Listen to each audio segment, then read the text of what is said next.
राजेश चषक फुटबॉल स्पर्धेत खंडोबा तालीम, उत्तरेश्वर प्रासादिक वाघाची तालीम, संयुक्त जुना बुधवार पेठ यांनी आपापल्या प्रतिस्पर्धी संघांवर विजय मिळवत पुढील फेरीत प्रवेश केला.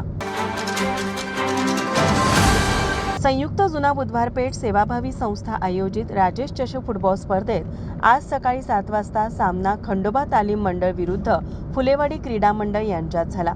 हा सामना खंडोबा संघाने 2-1 गोलने जिंकला. खंडोबा संघाकडून टी.एम. विष्णू, एस. शाहीर तर फुलेवाडी संघाकडून श्रेयस देसाई यांनी गोल केला. दुपारी 2 वाजताचा सामना उत्तरेश्वर प्रासादिक तालीम मंडळ विरुद्ध संध्यामठ तरुण मंडळ यांच्यात खेळवण्यात आला. हा सामना उत्तरेश्वर संघाने 2-1 गोलने जिंकला. उत्तरेश्वर संघाकडून मर मोमीन, शेल्टॉन पॉल तर संध्यामठकडून श्रेयस नलवडे यांनी गोलची नोंद केली.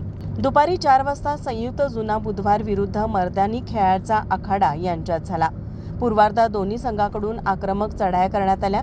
सामन्याच्या 40व्या मिनिटात अतिरिक्त वेळेत संयुक्त जुना बुधवारच्या सचिन मोरे यांनी गोल करत जुना बुधवार संघाने 1-0 गोलची आघाडी घेतली.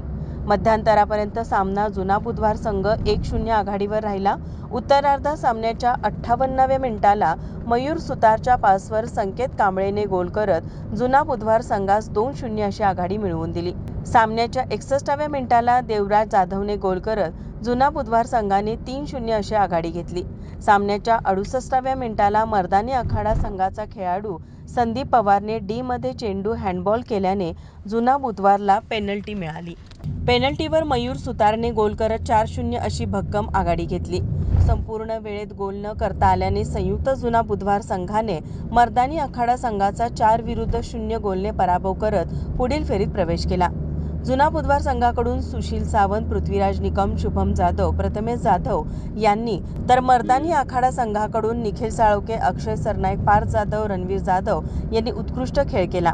उद्या दुपारी 2 वाजता श्री शिवाजी तरुण मंडळ विरुद्ध रंकाळा तालीम मंडळ यांच्यात तर 4 वाजता पाटाकडील तालीम मंडळ अ विरुद्ध सुभाषनगर फुटबॉल क्लब यांच्यात सामना होणार आहे. माझा महाराष्ट्र न्यूजसाठी नाज अत्तार, कोल्हापूर.